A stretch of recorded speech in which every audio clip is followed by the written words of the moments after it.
اللہم صلی علی محمد و آل محمد. بسم اللہ الرحمن الرحیم. السلام علیکم ناظرین، میں ظاہر جنگویر، آپ دیکھ رہے ہیں پروگرام خبر روز کی. کور کمانڈر کانفرنس اور خاص طور پہ سنتاس معاہدہ کے حوالے سے جو بھارتی بیانات ہیں ان پہ رد عمل بھی اور ذرا تھوڑا سا بتا بھی دیا گیا زبانی کہ یہ کام ایکشن ریپلے بھی ہو سکتا ہے. موزی جیسے مودی کے ساتھ جو ہوئی تھی یہ دوبارہ بھی ہو سکتی ہے. پانی کے حوالے سے خاص طور پہ بات ہے اور دونوں کو میسیج دے دیا گیا جی، دشمنوں کو بھی اور دوست نما دشمنوں کو بھی.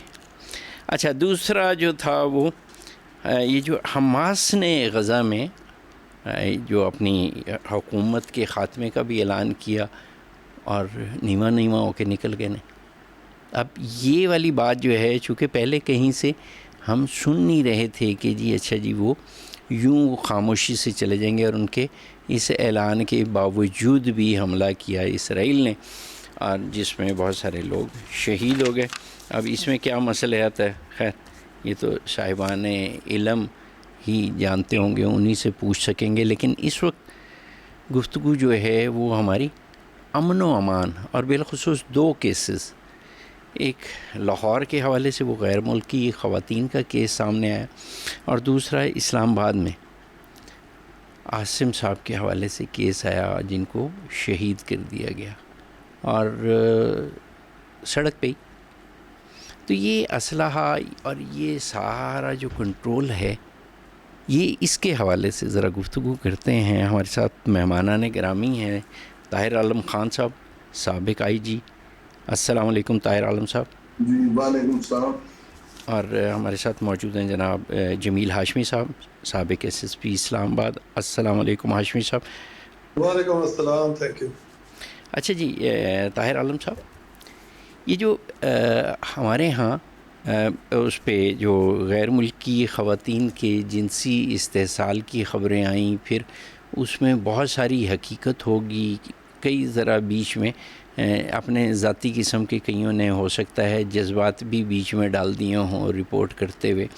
لیکن یہ ایک چیز میرے جاننے کی اور سمجھنے کی ہے، اور وہ یہ کہ اگر کوئی غیر ملکی ہو تو اس کے لیے ہماری پولیس ادارے اور پتہ نہیں کہاں کہاں سے جو ہے نا وہ سوئے ہوئے سرکار اٹھ کے آ جاتی ہے اور اتنی الرٹ ہو جاتی ہیں. لیکن اگر دیسی لوگوں کے ساتھ بہت سارا کچھ ہو رہا ہوتا ہے، اس وقت جو ہے اتنی پھرتیاں نہیں دکھائی جاتی.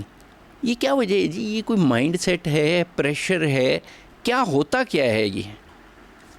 ایک تو ہم گوری چمڑی والوں سے ویسے ہی مرعوب ہیں. جی جی جی جی جی. نمبر دو جو ہے، میرا نہیں خیال کہ عام آدمی کے ساتھ اگر کوئی ہولناک کرائم ہو اور میڈیا، سوشل میڈیا اٹھ پڑے تو اس کو اگنور کیا جا سکتا ہے. یہ بہت مشکل ہے اسے اگنور کرنا آج کل کے دور میں. تو اس کیس میں بھی چونکہ یہ میڈیا پر آ گیا، سوشل میڈیا نے جو اٹھایا، اور یہ ممکن نہیں تھا کہ 62 لوگوں کو بھی بچایا جا سکتا، اس سے مقدمہ درج کرنا پڑا، اور اس کے بعد سارا کچھ آپ کے سامنے ہے.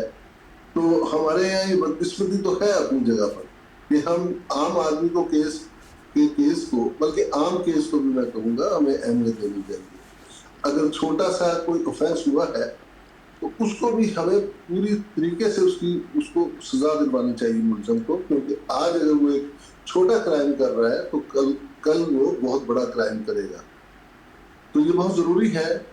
اس کیس میں سمجھتا ہوں کہ اگرچہ لاہور پولیس کی بڑی کارکردگی ہے، انہوں نے خواتین کو برآمد کیا، یا جس طرح بھی برآمد ہوئی سب کے سامنے ہے، یا بلکہ اس میں ہماری وزیر اعلیٰ صاحب کا بھی نام لیا گیا کہ ان کی کاوشیں بہت تھیں. لیکن بہت سی خامیاں ہیں ابھی بھی اس کیس میں جو چھوڑ دی گئی ہیں یا مجبور ہو گئے کہ وہ نہیں کی گئی. مثلا میں سمجھتا ہوں 154 جس CRPC جس کے تحت مقدمہ درج کیا جاتا ہے، اس میں واضح ہے کہ بیان لکھا جائے گا، لکھ کر پڑھ کر سنایا سمجھایا جائے گا. کیونکہ عام آدمی سے ہم یہ توقع نہیں کر سکتے کہ وہ تمام چیزوں کو پرفیکٹلی بیان کر سکے جو لا کا تقاضا ہے. آپ صحافی ہیں, آپ کے نزدیک بھی 4 Ws اور 1 H جی کی اہمیت ہے. کس نے کیا, کیوں کیا, کب کیا, کیسے کیا, کس جگہ کیا. تو ان چیزوں کو جب آپ FIR لکھتے ہیں تو آپ کو اگر معلوم ہو تو ان چیزوں کو مینشن کرنا چاہیے. ایک لے مین کو اس چیز کا پتہ نہیں ہوتا. میں بڑا حیران ہوا کہ انہوں نے اس کیس میں بھی ان عورتوں سے کہا کہ درخواست لکھ لو. درخواست لکھنے کی بجائے ان کا اسٹیٹمنٹ لکھتے, انگلش میں لکھتے, اس میں ملزموں کا حلیہ لکھتے, ڈسکرپشن لکھتے. جسٹ یہ لکھ دینا کہ فلانا کالے کپڑے والا, فلانا جو ہے گرے کپڑے والا. یہ لکھنا چاہیے تھا کہ فلانا کس عمر کا تھا, کس قد کا تھا, اس کا کمپلیکشن کیا تھا, اور اس کا ہائٹ کیا تھی. یہ سارا کچھ لکھنا چاہیے. اور پھر یہ بھی لکھنا چاہیے تھا کہ آیا وہ انہیں سامنے آنے پر پہچان سکتی ہے کہ نہیں پہچان سکتی.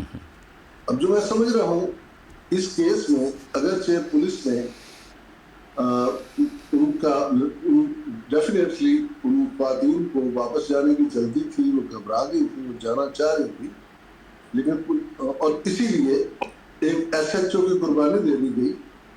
SHO کو کہا گیا کہ جاؤ جا کے فٹافٹ مجسٹریٹ کو اٹھاؤ, ابھی 164 کا بیان لکھنا ہے. اب بھائی تم خود طاقتور ہو, تم سیشن جج سے بات کرو کہ جناب یہ مجبوری ہو گئی. ایک SHO بیچارے کو بھیج دیا, اس کے ذمہ لگا دیا گیا اور وہ چلا گیا. جب مجسٹریٹ کا دروازہ نہیں کھلا, اس نے دروازہ مین گیٹ کھلا پایا, اس نے اندر کا دروازہ کھٹکھٹا دیا اور اس کے خلاف مقدمہ درج ہو گیا. اور نہ صرف مقدمہ درج ہوا بلکہ سسپینڈ بھی ہو گیا. اب یہ سسپینڈ کس کو ہونا چاہیے تھا, مقدمہ کن کے خلاف درج ہونا چاہیے, جنہوں نے اس کو آرڈرز دیے تھے, آرڈر دیا تھا. اب مجسٹریٹس بہادر کو بھی وکیل کوٹ لگاتے ہیں, پھر تو چپ کر کے بیٹھ جاتے ہیں. پولیس چونکہ ایک ایسی محکوم سی سا ادارہ ہے, انہوں نے فوراً مقدمہ درج کر دیا اپنے ہی بندے کے خلاف. اب نہیں کام تو اس نے بھی غلط کیا تھا نا جی. اب ایسی کیا پھرتیاں تھیں کہ وہ جو ہے وہ دستی بدستی کے جی مجسٹریٹ کو اٹھا کے لے کے پھرتیاں یہ تھیں کہ خواتین جانا چاہتی تھیں, جلد سے جلد پاکستان کو چھوڑنا چاہتی. ہمیں چاہیے تھا ہم انہیں سمجھاتے, ہم انہیں نہ جانے دیتے, بے شک ہم انہیں روکتے جب تک تفتیش کا عمل مکمل نہ ہو جاتا. ٹھیک ہو گیا, لیکن ظاہر ہے جو خوف زدہ ہو جائے تو پھر اس کو روکنا مشکل ہو جاتا ہے. ٹھیک ہو گیا. ہم نے تو ان کے سیل فون بھی قبضے میں نہیں لیے, سیل فون بھی قبضے میں نہیں لیے. حالانکہ یہ سیل فون قبضے میں لینا, کیا آپ کو اسپین کی گورنمنٹ نے رگڑ دینا تھا کہ آپ نے سیل فون کیوں قبضے میں لیے؟ یہ اتنی بزدلی یہ نہیں ہونا چاہیے. اوکے چلیں ہاشمی صاحب محترم, یہ اس کیس میں جو ایک عام تاثر ابھر کے سامنے آیا, حقیقت کچھ بھی ہو, وہ اس کا نام چونکہ وہ ڈار ہے, اس کا اگر نام سامنے آیا اور وہ حکومتی لوگوں کا رشتہ دار ہے تو پھر تو ظاہر ہے انٹچیبل, مطلب کس کی جرت ہے کہ ابھی پولیس والوں کی کہ وہ اس کو دیکھ بھی سکیں اور اس کو چھو بھی سکیں. اور اگر وہ کوئی ماٹھا ٹیٹھا آدمی ہوتا, کسی مدرسے کا مولوی ہوتا, کوئی عام سا شخص ہوتا, تاجر ہوتا, اس کو تو اٹھا کے مارتے ہوئے لے کے جانا تھا.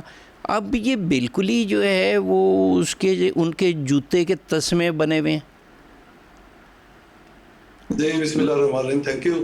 ایکچولی جیسے طاہر عالم صاحب نے ایکسپلین کیا اس کیس کو, میں سمجھتا ہوں کہ ہمارے جو پاکستان کے اگر پاکستانی کو باہر ہے اس کے ساتھ کو واقعہ ہو جاتا ہے تو اس طریقے سے ہماری گورنمنٹ اس کو پرسو نہیں کرتی. جی اگر کسی فورنر کے ساتھ کوئی واقعہ ہوتا ہے تو اس کی ایمبیسی, اس کے میں سب وہ جو آسٹریلین بچی جو ماری گئی تھی چکوال میں, اس کے Australian prime minister T V پہ آ گئے تھے جی, تو وہ اپنے ایک شہری کے حقوق اور اس کے سلسلے میں جو ہے نا وہ بڑے کانشیس ہوتے ہیں اور وہ اس کو بڑا سیریس لیتے ہیں. ہمارے یہاں اصل میں آبادی زیادہ ہے اور بندوں کی قدر اس طرح کی نہیں ہے انسانوں کی, تو اس میں اس طریقے سے سیریس نہیں لیا جاتا چیزوں کو. کیونکہ ہماری جو باقی یورپین کنٹریز ہیں ان کے جو وہ جو حکومتیں ہیں وہ اپنے شہری کو بڑا امپورٹنٹ سمجھتے ہیں اور اس کے لیے بھی بہت کیسز کو پرسو بھی کرتے ہیں. تو اس لیے تھوڑا سا فرق ہے ہمارے اس عام کیس میں اور ایک کسی فارنر کے ساتھ ہو جائے اس میں. پھر دوسرا یہ ہے کہ ہمارے ملک کا بھی ایک بدنامی والا مسئلہ ہے. تو اس میں ویسے چاہیے بھی ہمیں کہ اس میں میرٹ پہ اور اچھے طریقے سے، جیسے ابھی اگر ایف آئی آر میں کوئی لیکوناز یا فلاز رہ گئے تو وہ نہیں رہنے چاہیے تھے. اور اگر کوئی فارنر ہے، اگر ہمارے کسی پاکستانی کے ساتھ کسی اور یورپین کنٹری میں اگر کوئی کرائم ہو جاتا ہے تو وہ باقاعدہ اس کو ایکسپلین کرتے ہیں کہ یہاں کا قانون یہ ہے اور یہ فرسٹ انفارمیشن رپورٹ ایسی لکھی جاتی ہے، اور اس کو کنونس کرتے ہیں، پورا گائیڈ کرتے ہیں، اور اس کے بعد لکھنی چاہیے تھی. وہ بات درست ہے بالکل. تو باقی جو کیس کی نوعیت ہے اس میں دیکھیں، پولیٹیکل انفلوئنس تو نیچرل ہمارے ہاں یہ پریشرز وغیرہ تو ہوتے ہیں اور وہ نیچرل ہے، لیکن پولیس افسر کو چاہیے کہ وہ اس ایسے کیسز میں خاص طور پہ وہ میرٹ پہ کام کرے اور اپنی نیک نامی کے لیے یہ پوسٹنگ ٹرانسفرز اور یہ چیزیں یہ جو ہے وہ کوئی اتنی معنی نہیں رکھتی. اور میں سمجھتا ہوں کہ اس کیس میں انشاءاللہ جو مجھے نظر آ رہا ہے کہ وہ جس طریقے سے پرسو سارے کر رہے ہیں وہ چیزیں کلیئر ہو جائیں گی اور چیزیں بہتر ہوں گی. لیکن ایک فلا یہ بھی رہے گا کہ وہ چونکہ چلی گئی ہیں تو مدعی کا جب کیس چلان ہو جائے گا نہ تو اس میں شناخت پریڈ والا کوئی مسئلہ ہے وہ نہیں ہو سکے گا، اس کے نہ ہی انہوں نے اس میں میرے خیال میں کیا اس کیس میں، اور جیسے اولیاء ہی نہیں لکھے تو وہ شناخت پریڈ کیا ہونی ہے. اس کے علاوہ جب آپ ٹرائل بیس پہ یہ کیس جائے گا تو مدعی نہیں ہوگا تو ٹرائل میں بھی کافی ڈیفیکلٹی آئے گی. آن لائن اسٹیٹمنٹ ریکارڈ ہو جاتی ہے وہ سر آن لائن ہو جاتی ہے، بالکل صحیح، آپ کی ایڈمیسیبل ہو گئی ابھی ویسے. لیکن وہی نا جو آپ نے بات کی کہ شناخت پریڈ ہی نہیں ہوئی ان لوگوں کی، تو جس کا جو ہے D N A profile match کر دے گا وہ پھنس جائے گا. ورنہ ساری ایف آئی آر میں سوائے وہ علی ڈار کیا نام ہے اس کے علاوہ کسی کا نام بھی نہیں ہے، نام بھی نہیں ہے وہ نہیں اس کا ہاشمی صاحب اس میں وہ کوئی باس ہے جی. ہم نے تو وہ ڈراموں میں اور فلموں میں یہ نام سنا تھا. تو یہ جو تو وہ صاحب کوئی وحید نامی کوئی صاحب ہیں جو باس کہلاتے تھے، پتہ نہیں اب اس کا نیک نیم تھا یا کوئی اور معاملہ تھا. تو یہ سارے کا سارا جتنا معاملہ ہے اگر یہ سارے لیکوناز رہ جائیں تو اور پھر یہ اس کو مکمل بھی نہ کیا جا سکے اگر تو یہ جو ہم پوری دنیا میں اتنا ہمارا اچھا امیج گیا ہے امن کے حوالے سے، دنیا میں امن کرانے کے حوالے سے، تو اس طرح کی جو چیزیں ہیں یہ تو ہمیں بدنام نہیں کر دیں گی ہاشمی صاحب؟ جی آپ بالکل درست فرما رہے ہیں. ویسے کرائم کسی جگہ بھی دنیا کے کسی کونے میں بھی ہو سکتا ہے، اور یہاں پہ چونکہ پاکستان میں ہماری جو فرسٹریشن اور ہمارا جو کلچر ہے، ہم پنجرے میں بند لوگ ہیں. ہم جب یو این میں گئے تھے یونائٹڈ نیشن میں تو ہمارے بہت سارے ایسے لوگوں سے غلطیاں ہوتی تھی کہ جو کبھی ان کا ایکسپوجر نہیں ہوا باہر کے ملکوں کا. تو یہاں پہ ہم تھوڑا سا ہماری فرسٹریٹڈ سوسائٹی ہے تو اس میں اس طرح کے کرائم زیادہ ہونے کے چانسز ہو بھی رہے ہیں. یہ تو ہائی لائٹ ہو گیا ہے کیونکہ فارنرز تھے، باقی پاکستانی بہت سارے کچھ اس طرح کے کیسز ہو بھی رہے ہیں اور ہو رہے ہوں گے جو کہ ہائی لائٹ نہیں ہو رہے، لیکن بہت سارے اس طرح کی زیادتیاں ہو رہی ہیں. تو اس میں سمجھتا ہوں کہ اس کو جو ابھی کچھ میڈیا نے کچھ میں معذرت کے ساتھ کہوں گا کہ کچھ جیسے وہ ٹی اے جی صاحب کی کانفرنس تھی تو اس میں پرسنل بھی کچھ معاملات تھے، کچھ صحافیوں کے اپنے ذاتی جو غصہ تھا وہ بھی انہوں نے نکالا اور اس میں نیگیٹیوٹی زیادہ کر دی. حالانکہ میں سمجھتا ہوں وہ ویسے ڈی ایچ جی آپریشن جو ادھر بھی ایس پی بھی رہے ہیں اسلام آباد میں بھی، میں ان کو جانتا ہوں، بڑے پروفیشنل اور بڑے اچھے افسر ہیں، میرٹ پہ کام کرنے والے ہیں. بہت ساری چیزیں غلطیاں ہو بھی سکتی ہیں لیکن اس طریقے سے جیسے انہوں نے کرٹیسائز کیا، جیسے پرسنلائز ہو کے ان کے ساتھ بحث مباحثہ وہ میں نے وہ دیکھی پریس کانفرنس، تو میں سمجھتا ہوں کہ صحافی حضرات کو بھی یہ انٹرنیشنل فیم کا اور اس طرح کا کیس ہے. یہ ہاشمی صاحب یہ ہمیں بھی مان لینا چاہیے، یعنی یہ نہیں ہے کہ ہم سارے کے سارے کوئی بہت غلطیاں نہیں کرتے اور صرف پولیس ہی غلطیاں کرتی ہے. صحافی کے ہاتھ میں نہ کوئی بندوق ہوتی ہے، نہ کوئی اس کے ہاتھ میں کوئی اور طرح کا اختیار ہوتا ہے. اس کے پاس سوال ہوتا ہے، وہ سوال کے ذریعے ناک آؤٹ کر سکتا ہے. اور لیکن بحث مباحثہ نہ ہمارا کام ہے نہ ہی کوئی ہمارا منصب ہے. ٹھیک ہے، یہ اچھی بات ہے، یہ آپ نے بھی فیل کی. اور اس طرح کی بدتمیزیاں کرنی، یہ ہاں نہیں یہ ہمارا کوئی کام شام نہیں ہے، اور یہ کوئی ذاتی پرخاش ہو سکتی ہے کسی کی. ہمارا کام سوال پوچھنا ہے، وہ اور وہ سوال جو ہے نا سخت سے سخت بھی ہو سکتا ہے. حقائق کو سامنے لانے کے لیے آپ وہ ایسا ہی ہے لیکن وہ ٹھیک ہے، آپ نے ٹھیک کہا، چونکہ ہمارے ہاں بھی اس بات کو فیل کیا گیا جو ورکنگ جرنلسٹ ہیں ان کی طرف سے بھی. اچھا جی طاہر عالم صاحب، ایک اور چیز، ایک تاثر یہ ہے کہ لاہور میں گروپ بندی موجود ہے پولیس کے افسروں میں.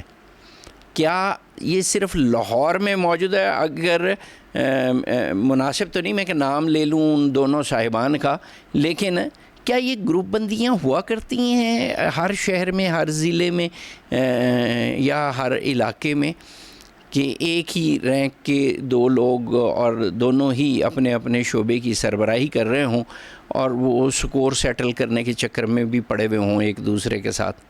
جی دیکھیں، یہ ریئلٹی جو ہے یا پروفیشنل ریئلٹی، یہ میں سمجھتا ہوں کہ ہر ادارے میں ہے.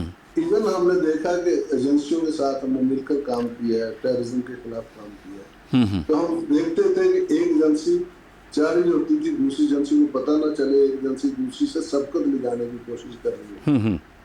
اسی طرح پولیس میں بھی ہے کہ ہر کوئی چاہ رہا ہوتا ہے میں پکڑ لوں، دوسرے کو پتہ نہ چلے اہم کیس جو ہے. البتہ جہاں تک گروپ بندی کا تعلق ہے، پولیس میں ابھی میں سمجھتا ہوں کہ دو گروپ ہیں. ایک گروپ وہ ہے جو کہ جس نے بڑے بڑے اچھے 2022 سے لے کے 2024 میں بھی بڑے اچھے کارنامے کیے، اچھے سے مراد میں تنظیم کہہ رہا ہوں سے، کہ جس میں انہوں نے جو بھی وقت کی حکومت یا وقت کے اقتدار میں بیٹھے لوگ تھے، اہم لوگ تھے، ان کی مرضی کے مطابق وہ چلے اور انہوں نے کام کیا. وہ بڑے نوازے گئے ہیں اور میں حیران رہ گیا کہ پنڈی کی ایڈمنسٹریشن میں موجود لوگوں کو ہٹایا گیا، انہوں نے تو پورا پنڈی جتا کے رکھ دیا تھا، تو اس کے باوجود اس کو ہٹا دیا گیا. یہ تو انہونی سی ہو گئی ہے. تو یہ دو گروپ ہے، ایک وہ جنہوں نے پرفارمنس دکھائی اور دوسرا وہ گروپ ہے جس نے پرفارمنس نہیں دکھائی اور وہ ذرا کم اہم سیٹوں پر لگا ہوا ہے. اور ایک اور لحاظ سے گروپ بندی ہم کر سکتے ہیں رینکر اور پی ایس پی کی، یہ دو گروپ ہے. اچھا یہ وہ ایک شعر کا ایک مصرع تھا، جھکنے والوں نے رفتیں پائیں، یہاں پہ ٹاؤٹوں نے رفتیں پائیں. میں اگر آپ کی بات کا میں ذرا بزبان شعر ترجمہ کرنے کی کوشش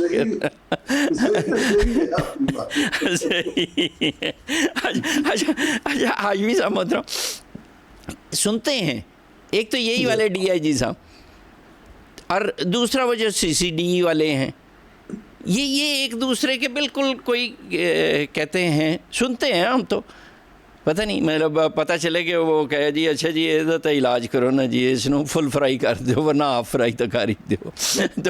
تو یہ سنا ہے کہ ایک دوسرے کی مخاصمت میں بھی کرتے ہیں. پچھلے دنوں بھی کچھ ایک دو واقعات ایسے ہوئے کہ انہوں نے ایک کا بندہ پکڑا تو دوسرے نے پہلے والوں کا بندہ پکڑ لیا، اسکور سیٹل کر لیا. اس طرح کا ہوتا ہے سر ہاشمی صاحب؟ جی بالکل ہوتا ہے. پیرالل ایجنسیز میں ایسے ہوتا ہے، کئی دفعہ ایسے ہوتا ہے جیسے ایس ایچ او ہے اور ڈی ایس پی سی اے ہے، تو ایس ایچ او جو ہے وہ کیس ٹریس کر لیتا ہے. کئی دفعہ ایسے ہوا ہے کہ کیس میں نے ٹریس کر لیا ہے، میں اپنا ڈیٹا نکال کے میں نے ٹریس کر لیا ہے، تو ڈی ایس پی سی اے یہ ایس ایس پی صاحب کو فون کرتا ہے کہ جی وہ تو کیس میں نے ٹریس کر لیا تو فائل مجھے دے دی جائے. وہ ایک اس کا وہ چونکہ اس محکمے میں تھوڑا ہے کہ جی پرفارمنس کی اور وہ نمبر گیم اور وہ اس میں کئی دفعہ ہو جاتا ہے. لیکن مجھے اس بیک گراؤنڈ کا نہیں پتا کہ دو ڈی آئی جی صاحبان کے درمیان کوئی اس طرح کی نہیں پتا تو مجھے بھی نہیں ہے، میں بھی پوچھ ہی رہا ہوں میں بھی خالی پوچھ ہی رہا ہوں. اچھا جی ویسے ہوتا ہے نارمل جیسے بتایا نا طاہر عالم صاحب نے، جی پروفیشنل جرنلسٹک بھی ہوتی ہے، پروفیشنل جو ہے نا وہ کمپٹیشن بھی ہوتا ہے آپس میں افسروں کا، تو ہر کوئی چاہتا ہے کہ مجھے میری مقابلہ ہو، مقابلہ بھی ہوتا ہے. تو اس حوالے سے تو ٹھیک ہے جب صحت مندانہ مقابلہ ہو کہ ہر ایک کو جی بالکل. تو بہرحال میں نے بتا دیا کہ کس کس قسم کی گروپ بندی. بالکل ٹھیک ہے. آپ نے تو 2 ہی چیزوں کا بتایا ہے, ایک وہ رینکرز اور افسروں کا, نوری اور جو زمینی مخلوق ہے اس کی بات ہو رہی ہے, اور دوسرا جو ہے وہ ویسے جتنی میں اس میں بلیو نہیں کرتا. میں کہتا ہوں کہ دیکھیں میں نے طاہر عالم صاحب کے ساتھ سرو بھی کیا ہے جی, ہماری غلطیاں بھی زیادہ ہیں. گو کہ آپ جو ہے آپ وہ پاسٹ میں تو بہت کچھ اس طرح کے ڈفرینسز ہوتے تھے. اب میں سمجھتا ہوں کہ وہ کوئی کلاس جو پی ایس پیز ہیں ان میں بھی بہت زیادہ, چونکہ آرٹیفیشلٹی بہت زیادہ آ گئی ہے. ٹک ٹاک پہ زیادہ انحصار کیا جا رہا ہے. پروفیشنلزم تھوڑا کم ہو گیا ہے.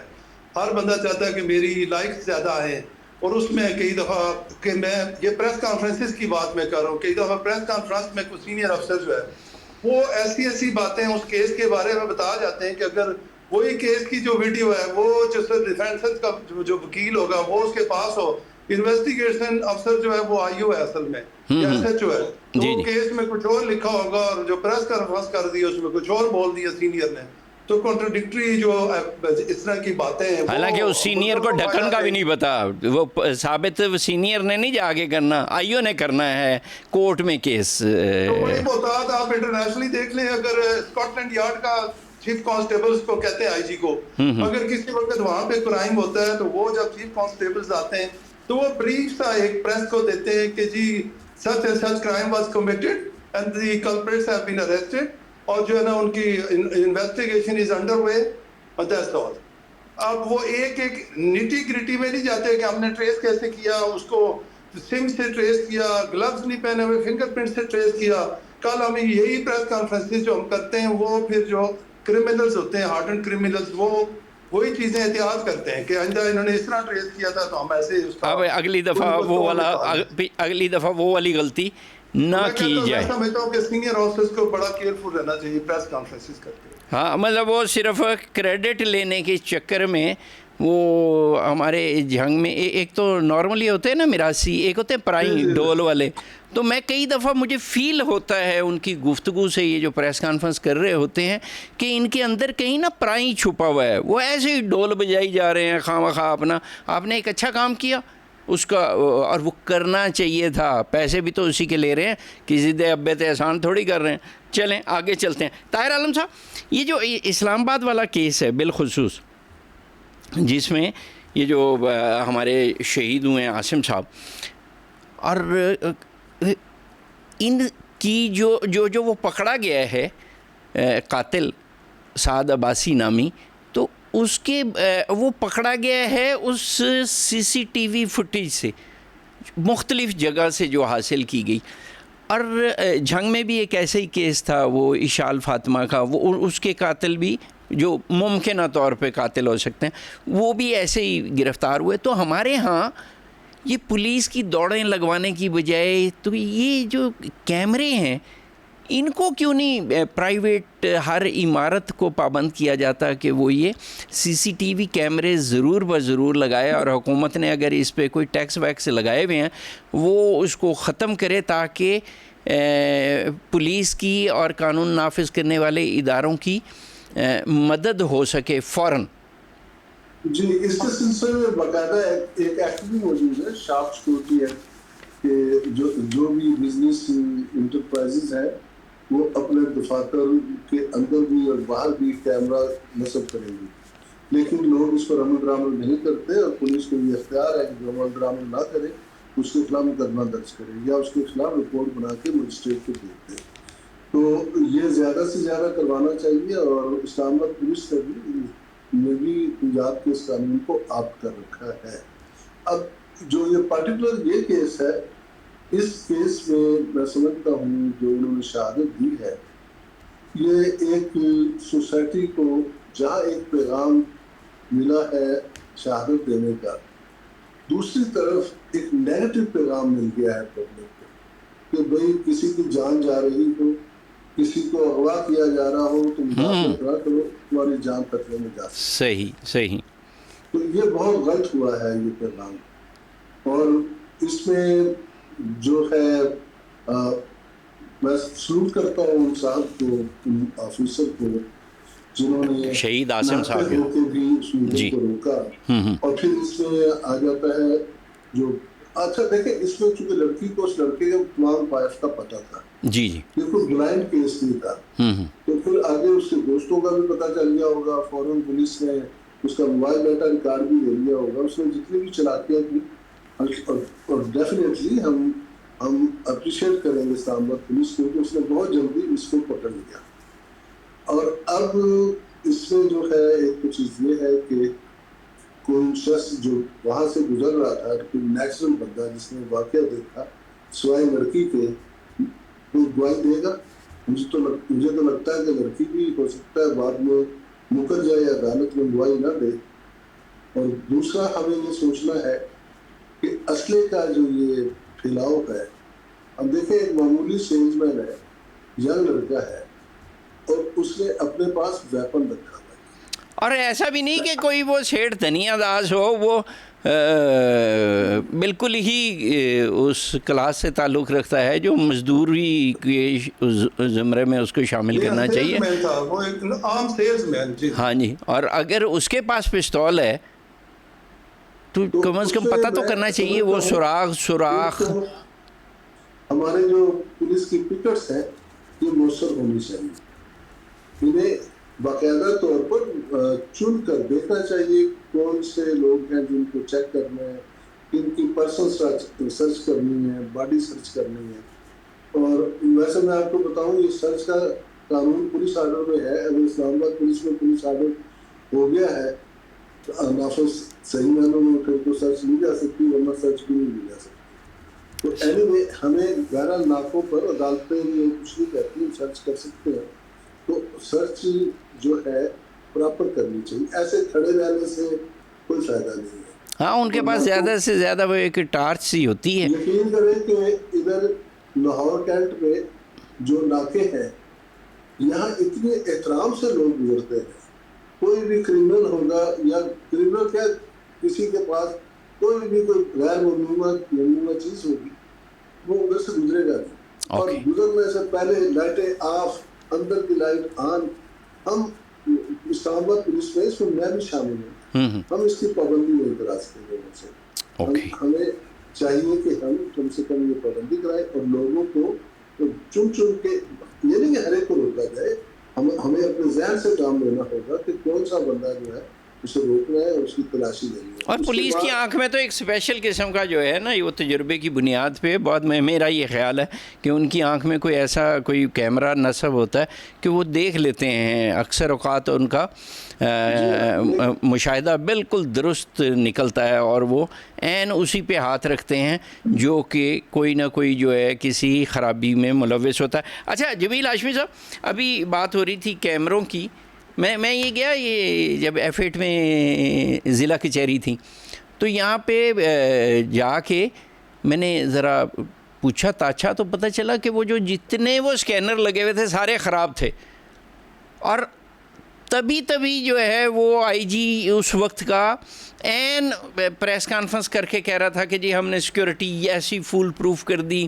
مطلب وہ بالکل ہی پتہ نہیں وہ خود فول تھا یا باقیوں کو فول سمجھ رہا تھا. اچھا وہاں سے ایک صاحب ملے جو مجھے لے گئے, کہتے جی آئے میں آپ کو دکھاتا ہوں کہ یہاں پہ CCTV کیمروں کا کنٹرول کہاں ہے. تو جہاں ہم گئے وہ ایک چھوٹا سا کمرہ تھا جس کے اندر ایک وردی ٹنگی ہوئی تھی اور اس کے اوپر اینٹوں کے اوپر کولر رکھا ہوا تھا, اور وہ جو جس کو وہ CCTV کیمروں کی وہ مانیٹرنگ کر رہے تھے وہاں اس طرح کی وہ جو سکرین تھی وہ بند تھی. مطلب یہ تو بالکل ہی فراڈو قسم کا دھندا ہے. اس میں اس طرح کہ ابھی تو خیر سیف سٹی بہت ہی افیکٹو اور بہت ہی مطلب اپ ڈیٹڈ ہو گیا ہے, چونکہ اسلام آباد پولیس کے جو ایک سیف سٹی کے DIG لیول کا افسر جو ہے وہ DG ہیں. اور سیف سٹی کے کیمراز کے پہلے جب یہ سیف سٹی شروع ہوا تھا میں اس وقت فیلڈ میں ہی تھا اسلام آباد میں, تو یہ ان کے جب تک چائنیز کے پاس رہا ہے اس وقت تک جو ہے نا وہ چونکہ وہ فنڈنگ اور ہر چیز وہ کر رہے تھے تو اس میں بڑا افیکٹو تھا. پھر جب اسلام آباد پولیس کے حوالے ہوا تو اس میں اس کی وہ جو فنڈز وغیرہ تھے پراپر طریقے سے وہ نہیں ملے, وہ رک گئے, اس سے کچھ کیمراز خراب ہو گئے, اس سے بھی کافی جو ہے نا وہ ڈیمیج ہوا کیونکہ سسٹم جو اپ ڈیٹ نہیں ہوا تھا. لیکن ابھی میں سمجھتا ہوں کہ ابھی سیف سٹی کے جو کیمراز ہیں بڑے افیکٹو ہیں, اور اگر ان کو پازیٹیو اور اچھے طریقے سے پراپر طریقے سے ان کا استعمال کیا جائے, جو کہ کیا جا رہا ہے مجھے یقین ہے, تو اس سے کرائم پکڑا جا سکتا ہے. آپ اگر وزٹ کریں ان کا کنٹرول روم کا وزٹ کریں, سیف سٹی کا کنٹرول روم ہے بہت زبردست قسم کا, اور ان کا جو سسٹم ہے وہ اتنا افیکٹو ہے کہ اگر آپ کی گاڑی کو وہ چاہیں تو اگر مہینے کی جو ایکٹیویٹی ہے نا, تو کہ جی آپ زاہد جنگوی صاحب ایک مہینے میں پیچھے کدھر کدھر گئے ہیں, یہ گاڑی کدھر کی ہے, تو جیسے فلم چلتی ہے نا ریورس, اس پہ بھی چل سکتی ہے.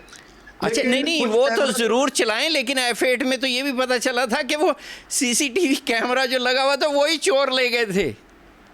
وہ کچھ کیسز میں ایسے ہوا ہے, ایسا ہوا نہیں, کچھ کیسز میں ایسے ہوئے, لیکن اس کی کوئی اور وجہ بھی ہو سکتی ہے, میں اس میں نہیں جانا چاہتا. لیکن اب یہ ہے کہ جو F8 کچہری کا معاملہ ہے نا, اس میں جو آپ بتا رہے ہیں, اس وقت میں ایس پی تھا جی اس میں ہماری بہت ساری باتیں بھی ہیں کہ اب جب پولیس افسر کھڑا ہوتا ہے تو جو وکلاء حضرات تھے وہ کوآپریٹ نہیں کرتے تھے, وہ کہتے تھے ہماری انسلٹ ہے اگر سرچ کی جائے. پاک تھرو گیٹ سے بھی گزرتے ہوئے وہ کئی دفعہ اس میں بحث و مباحثہ اور بہت سارے مسئلے مسائل ہوئے.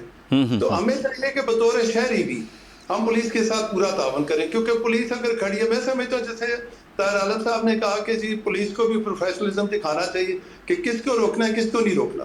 کہ ویسے میں بتا رہا ہوں, مطلب میں اسلام آباد پولیس کا پارٹ اینڈ پارسل ہوں, اور مجھے چونکہ یہ چیزیں دیکھ کے طاہر عالم صاحب بھی یہاں رہے, میں نے 35 سال اسلام آباد پولیس میں سرو کیا, تو ان کی کچھ چیزیں دیکھ کے بندہ پھر تھوڑا سا پریشان بھی ہوتا ہے اور افسوس بھی ہوتا ہے کہ بچے بہت اچھے ہیں, پڑھے لکھے ہیں اور بہت ہی اسمارٹ ہیں, اور بہت گیجٹ وغیرہ بھی بڑے اچھے ہو گئے ہیں. ابھی تو ناکوں پہ بھی بڑا اچھا سرویلنس سسٹم لگ رہا ہے, لیکن بریفنگ بہت ضروری ہے ان کو کہ کس کو روکنا ہے کس کو نہیں روکنا. اب میں جا رہا ہوں, میرے بیٹے نے بالکل سیٹ بیلٹ بھی پہنا ہوا ہے, وہ پورے نمبر پلیٹ بھی میری جو ہے نا وہ میں کبھی ٹنٹڈ گلاسز نہیں لگائے جب سروس میں تھا اور اب بھی, اور میری گاڑی کی پلیٹ بھی جینوئن ہے, اور میں سیٹ بیلٹ بھی پہنتا ہوں. میں نے UN میں 2-2.5 سال گزارے, ویسے میری عادت ہے, میں ہر وقت پہنتا ہوں. تو میرے بیٹے نے بھی پہنی ہوئی تھی, اب اس نے بچے نے روک لیا. تو خیر ایس پی صاحب کو میں نے بتایا تو وہ فوراً خود آ گیا, انہوں نے پھر بریف کیا. یہ فیض آباد علاقے کی بات ہے. تو میں نے اسے میں نے کہا بیٹا مجھے کیوں روکا آپ نے؟ I am 65-66 years old, 65 سال کا, میں نے 35 سال میں سروس کے دوران سارے زندگی تھانے SHO DSP سارا فیلڈ میں رہا ہوں. 65 سال کا ڈاکو میں نے نہیں کبھی پکڑا. کیا کہتا ہے, کیا وہ کیا کہتا ہے؟ تو وہ کہتا ہے سر ہماری ڈیوٹی ہے, ہم نے چیک کرنا ہوتا ہے تو روکا. میں نے کہا بیٹے آپ ججمنٹ ہے کہ اگر 10 گاڑیاں جا رہی ہیں نا تو وہ پبلک کنوینئنس کا بھی خیال رکھنا چاہیے کہ آپ نے ناکے پہ سسٹم چلانا بھی ہے. بس بہت ناکوں پہ بہت افیکٹو چیکنگ ہو رہی ہے اور بڑی اچھی ہو رہی ہے, بہت ڈیپینڈ. اچھا اچھی بات ہے. آپ نے ایک بات کہی ناکے والی, اور ناکے سے ہٹ کے جہاں کہیں پولیس والے کھڑے ہوں, وہ ایک بات ضرور پوچھتے ہیں کہاں سے آ رہے ہیں. ہاں جی صحیح ہے. مطلب اس نے جیسے اس کا ٹول ٹیکس لگانا ہے, اس کا کیا کام ہے, وہ تو یہ پوچھے گا نا کاغذ کوئی شناختی کارڈ. مجھے اس نے روکا تو میں رک گیا, بلکہ میں باہر نکل کے آ گیا. میں نے کہا جی آپ نے مجھے نہیں کہا کہ باہر نکل گیا, لیکن میں آ گیا ہوں, آپ گاڑی کی تلاشی لیں نا, آپ میرے سے یہ کیوں پوچھ رہے ہیں کہ میں کہاں سے آیا ہوں, آپ کا اس بات سے کیا لینا دینا. یہ اصل پوائنٹ ہے بریفنگ کا کہ جہاں پہ ان کو بریف کیا جائے. میں آپ کو نا, میں SSP سیکیورٹی تھا تو میرے پاس کینیڈین چیف سیکیورٹی افسر آ گیا کہ جی سیکیورٹی ڈویژن میں جو گیٹ ہے نا اس پہ چیکنگ صحیح نہیں ہو رہی, آپ کا جو افسر کھڑا ہے وہ ہر گاڑی کو روک کے چیک نہیں کر رہا پراپر. تو ہم اندر, میں نے ویسے آج آبزرو کیا تو میں آپ کو بتانے آیا ہوں, کینیڈین پولیس کا رائل ماؤنٹڈ پولیس ہے کینیڈا کی, اس کا افسر تھا. تو میں نے اسے بٹھا کہا, میں نے کہا یہاں پہ اندر سکول بھی ہے, 600 گاڑیاں آتی ہیں PSI کی, اور میرا جو سپاہی کھڑا ہے نا وہ 6 مہینے سے ڈیوٹی کر رہا ہے. اس کو وہ ہر روز اگر ہر گاڑی کو چیک کر کے روک کے ڈگی چیک کرے گا نا تو یہ 600 گاڑیاں جو ہے نا وہ پھر آپ حساب لگا لیں, لمبی لائن لگ جائے گی, آپ پیسے نہیں پہنچ سکیں گے 4 گھنٹے میں بھی. ٹھیک بات ہے. یہ ججمنٹ ہے اس کی, وہ جانتا ہے جس کو, اس کو پتا ہے کہ فلاں پیسے یہ چلا جائے اور کوئی مسئلہ نہیں ہے. بالکل صحیح بات ہے, یہ بہت شکریہ. ایفیکٹو چیکنگ کا مطلب یہ نہیں ہے کہ ہر بندے کو روکا جائے, ہر بندے کو روک کے اور اس سے پوچھا جائے کہ جی کہاں سے آ رہے ہیں, یا یہ کتوں آ رہے ہو جی. اچھا بندہ پوچھے کہ جہاں کہیں سے آ رہا ہے. ایک دفعہ میرے سے پوچھا تو میں نے اس کو بتایا, میں نے کہا یار آپ سے میرا کیا لینا دینا ہے, آپ مجھے جانتے, آپ کو میں بتا دوں کہ میں ٹمبکٹو سے آ رہا ہوں، پھر آپ کو کیا پتہ چلے گا؟ آپ میرے سے شناختی کارڈ پوچھو، آپ میرے سے تلاشی لو، کوئی اور کام کرو. کہتا ہے جی اتنے ویلے کھڑے ہیں، کچھ تو کرنا ہی ہے نا. تو یہ ایسا بھی ہے. بہت شکریہ جناب طاہر عالم صاحب، اور بہت شکریہ جناب جمیل ہاشمی صاحب روز نیوز کے ساتھ رہنے کا آپ کا بہت شکریہ. چلیں جی ناظرین، یہ تو ہماری گفتگو جو تھی وہ پولیس کے حوالے سے اور جو بڑے ہائی پروفائل کیسز ہیں ان کے حوالے سے ہے. اللہ ان شہید کے جو شہید عاصم صاحب ہیں ان کے درجات بلند کرے، اور ہم اور بالخصوص سوسائٹی جو ہے وہ اس معاملے کی وجہ سے پیچھے نہ ہٹے، بلکہ جہاں بھی کہیں ظلم اور زیادتی ہو رہی ہو تو یقیناً اپنے قدم آگے بڑھانے ہم سب کو چاہیے، تاکہ جو جبر کرنے والے ہیں وہ اپنے جبر سے باز آئیں. اور خالی یہ جو گزرے یزید کو، فرعون کو، نمرود کو زبانی کلامی گالی دینے سے کچھ نہیں ہے. عملاً یہ جو ساشے پیک میں دستیاب یہ سارے یزید، نمرود اور یہ بدماش ہیں، ان کو عملاً ان کا ہاتھ روکنے کی کوشش کرنی ہوگی. تو یہ شہید عاصم صاحب نے ایسا ہی کیا، اور ہم سب کو بھی ایسا ہی کرنا چاہیے، اور اس بات سے خوف زدہ نہیں ہونا چاہیے. اچھا جی، دوسرا ہمارا موضوع جس پہ ہمیں گفتگو کرنا ہے وہ یہ گلگت بلتستان ہے. MKM کی دھمکی ہے، اور خاص طور پہ یہ آزاد کشمیر کے الیکشن ہے. ہمارے ساتھ موجود ہیں جناب جمیل احمد صاحب، سابق ڈپٹی اسپیکر ہیں GB اسمبلی کے اور پاکستان پیپلز پارٹی GB کے رہنما ہیں. السلام علیکم جمیل احمد صاحب. جمیل احمد صاحب، آپ تک میری آواز جا رہی ہے؟ جی جی آ رہی ہے. وعلیکم السلام. اچھا جی، ہمارے پروگرام میں آپ نے کہا تھا، میں نے اس وقت آپ سے پوچھا تھا کہ کون وہاں پہ اکثریت حاصل کرے گا GB کے الیکشن میں، تو اس وقت آپ نے کہا تھا کہ جی وہاں پیپلز پارٹی ہے اور ہم حکومت بنائیں گے. تو لیکن آپ نے یہ نہیں بتایا تھا کہ آپ وہاں تنہا حکومت نہیں بنائیں گے، بلکہ آپ کو ایڈجسٹمنٹ کرنی ہوگی. جمیل احمد صاحب، تنہا حکومت تو ہم بنا رہے تھے. الیکشن سے پہلے آپ سے بات ہوئی تھی، جی وہ بات تو آج سچ ثابت ہوئی، لیکن ہمیں روکا گیا.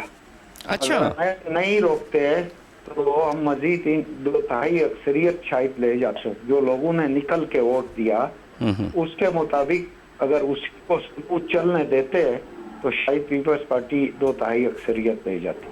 تو کس نے روک دیا آپ کو جی؟ وفاقی حکومت، الیکشن کمشنر، بہت سے عوامل شامل تھے.